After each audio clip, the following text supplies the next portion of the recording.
Hello friends, welcome to Pretty Home. Restaurant സ്റ്റൈലിലുള്ള ഒരു അടിപൊളി ചിക്കൻ ഫ്രൈഡ് റൈസുമായിട്ടാണ് ഇന്ന് ഞാൻ വന്നിട്ടുള്ളത്. വളരെ ഈസിയായി 10 മിനിറ്റ് കൊണ്ട് ചെയ്തെടുക്കാവുന്നതാണ് ഈ ഫ്രൈഡ് റൈസ്. ഫ്രൈഡ് റൈസ് ഉണ്ടാക്കാൻ 1.5 കപ്പ് ബസ്മതി റൈസാണ് ഞാൻ എടുത്തിരിക്കുന്നത്. ഇന്ത്യ ഗേറ്റിൻ്റെ ബസ്മതി റൈസാണ്. ഇത് വെച്ച് ചെയ്തപ്പോൾ എനിക്ക് വളരെ നന്നായിട്ട് തോന്നി. ഇനി നമ്മൾ ചെയ്യേണ്ടത് ആദ്യം ഈ റൈസ് നന്നായിട്ട് കഴുകി അരമണിക്കൂർ വെള്ളത്തിൽ സോക്ക് ചെയ്ത് വെക്കണം. അരി നന്നായി കഴുകി ഇനി അരമണിക്കൂർ നമുക്കിത് സോക്ക് ചെയ്ത് വെക്കാം. അരി കുതിരുന്ന സമയം കൊണ്ട് നമുക്കിതിലേക്ക് വേണ്ട വെജിറ്റബിൾസ് എല്ലാം റെഡിയാക്കാം. ഞാനിവിടെ എടുത്തിരിക്കുന്ന ഒരു ക്യാപ്സിക്കം, 2 ക്യാരറ്റ്, കുറച്ച് ബീൻസ്, ഒരു സവാള, ചെറിയ പീസ് ക്യാബേജ്. നമ്മുടെ അരി കുതിർക്കാൻ വെച്ചിട്ട് അരമണിക്കൂർ കഴിഞ്ഞു. അപ്പോൾ നമുക്കിനി ഇത് ഊറ്റിയെടുക്കാം.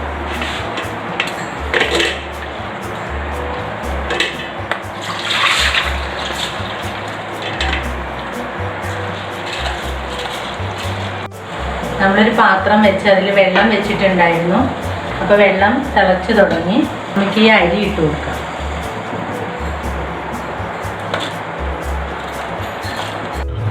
ഇതിലേക്ക് നമ്മൾ ആവശ്യത്തിനുള്ള ഉപ്പിട്ട് കൊടുക്കണം. ഒരു ഉപ്പ് രസം ആ വെള്ളത്തിൽ ഇങ്ങനെ മുന്തി നിൽക്കണം. അതുപോലെ 1 ടീസ്പൂൺ റിഫൈൻഡ് ഓയിലും ഒഴിച്ചു കൊടുക്കുക. നമ്മുടെ ചോറ് തിളച്ചിട്ടുണ്ട്. അപ്പോൾ നമുക്ക് സ്റ്റൗ ഓഫാക്കാം. കാരണം ഒരു തിള മതി. നമ്മൾ ഓൾറെഡി ഇത് സോക്ക് ചെയ്ത് വെച്ചതായിരുന്നു. അപ്പോൾ ഒറ്റ തിള വരുമ്പോൾ തന്നെ നമുക്കത് ഓഫാക്കാം. നമുക്കിത് ഊറ്റിയെടുക്കാം.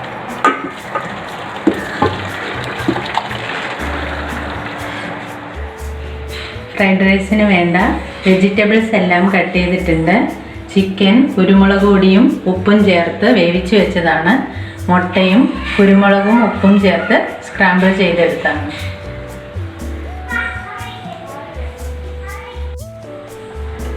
ഞാനൊരു പാത്രം അടുപ്പിൽ വെച്ചിട്ടുണ്ട്. പാത്രം ചൂടായി. കുറച്ച് എണ്ണ ഒഴിക്കാം. ഞാൻ ഒഴിക്കുന്നത് സൺഫ്ലവർ ഓയിലാണ്. നമ്മൾ ഒരിക്കലും വെളിച്ചെണ്ണ ഉപയോഗിക്കരുത്. ആദ്യം വെളുത്തുള്ളി ഇട്ട് കൊടുക്കുക.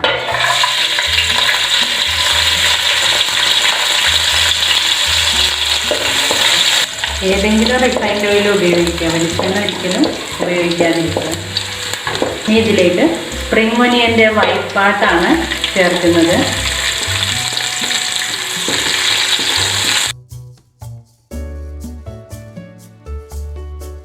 സെലറി. ഈ സെലറിയൊക്കെ കിട്ടുമെങ്കിൽ മാത്രം ഉപയോഗിച്ചാൽ മതിയാവും. ഉപയോഗിച്ചില്ലെങ്കിലും കുഴപ്പമൊന്നുമില്ല. പക്ഷെ സെലറിയൊക്കെ ഇടുമ്പോൾ നല്ല ഒരു സ്മെല്ലുണ്ടാവുക. ഫ്രൈഡ് റൈസിൻ്റെ ശരിക്കുള്ള സ്മെല്ല് വരുന്നത് ഇതൊക്കെ ഇടുമ്പോഴാണ്. സവാള, ഒരു സവാളയുടെ പകുതിയാണ് ഞാൻ എടുത്തിട്ടുള്ളത്. ക്യാപ്സിക്കമാണ്. ക്യാരറ്റ് അരിഞ്ഞ് ബീൻസും കൂടി ചേർത്ത് കൊടുക്കും.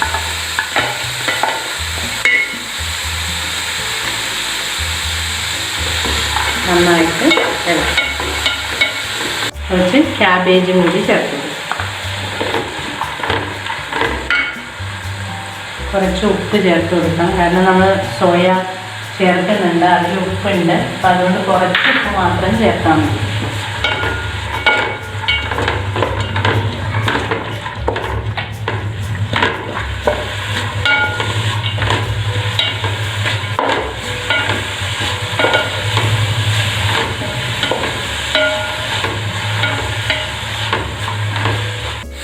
അപ്പോൾ നമ്മുടെ വെജിറ്റബിൾ എല്ലാം ആയിട്ടുണ്ട്.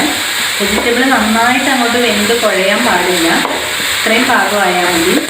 ഇതിലേക്ക് 1/2 ടേബിൾ സ്പൂൺ കുരുമുളക് പൊടി ആഡ് ചെയ്യാം.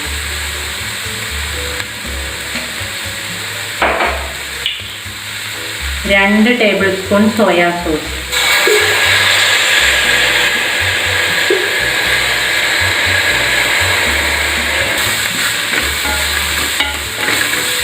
1/2 ടീസ്പൂൺ വിനാഗിരി,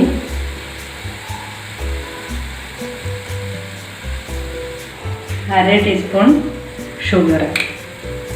ഇതൊക്കെ ഓപ്ഷണലാണ്. ആവശ്യമുണ്ടെങ്കിൽ ചേർത്താൽ മതി.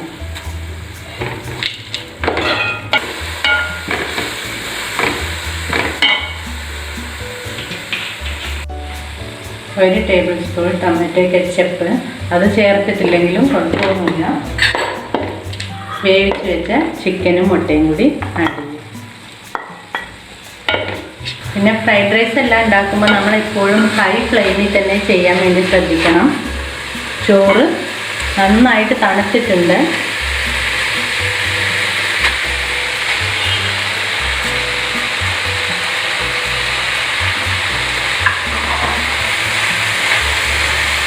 നമ്മൾ ഫ്രൈഡ് റൈസ് ഉണ്ടാക്കുമ്പോൾ തലേ ദിവസം തന്നെ ചോറ് റെഡിയാക്കി ഫ്രിഡ്ജിൽ വെക്കുന്നതാണ് ഏറ്റവും നല്ലത്. ചൂടുള്ള ചോറ് ഒരിക്കലും ഉപയോഗിക്കാതിരിക്കുക. ഇത് ഇളക്കി കൊടുക്കുന്നതിനേക്കാൾ നല്ലത് നമുക്കിതിങ്ങനെ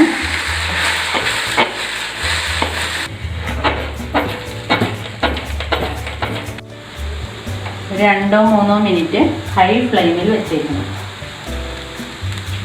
കുറച്ച് സ്പ്രിംഗ് അണിയന് ചേർത്ത് കൊടുക്കാം.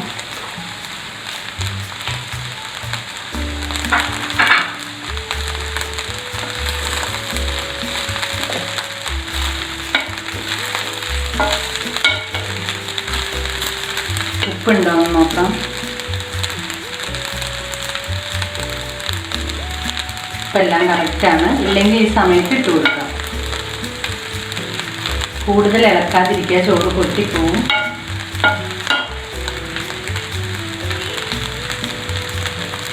അപ്പം നമ്മുടെ ഫ്രൈഡ് റൈസ് റെഡിയായി. നമുക്ക് സ്റ്റവ് ഓഫാക്കാം. അപ്പം നമ്മുടെ restaurant style chicken fried rice റെഡിയായി. ഇതിൻ്റെ കൂടെ ഡ്രാഗൺ ചിക്കനാണ് ഞാൻ റെഡിയാക്കിയിരിക്കുന്നത്. എൻ്റെ അഭിപ്രായത്തിൽ ഫ്രൈഡ് റൈസ് ഡ്രാഗൺ ചിക്കൻ കോമ്പിനേഷനാണ് ഏറ്റവും ബെസ്റ്റ്. ഡ്രാഗൺ ചിക്കൻ എങ്ങനെ റെഡിയാക്കുക എന്നുള്ളതിൻ്റെ വീഡിയോ താഴെ ഡിസ്ക്രിപ്ഷൻ ബോക്സിൽ കൊടുത്തിട്ടുണ്ട്. എല്ലാവരും ഇത് ഉണ്ടാക്കി നോക്കുക, എന്നിട്ട് ഫീഡ്ബാക്ക് അറിയിക്കുക. ചാനൽ സബ്സ്ക്രൈബ് ചെയ്യാത്തവരാണെങ്കിൽ സബ്സ്ക്രൈബ് ചെയ്യുക, ലൈക്ക് ചെയ്യുക. അടിപൊളി റെസിപ്പിയുമായി വീണ്ടും കാണാം. ബൈ.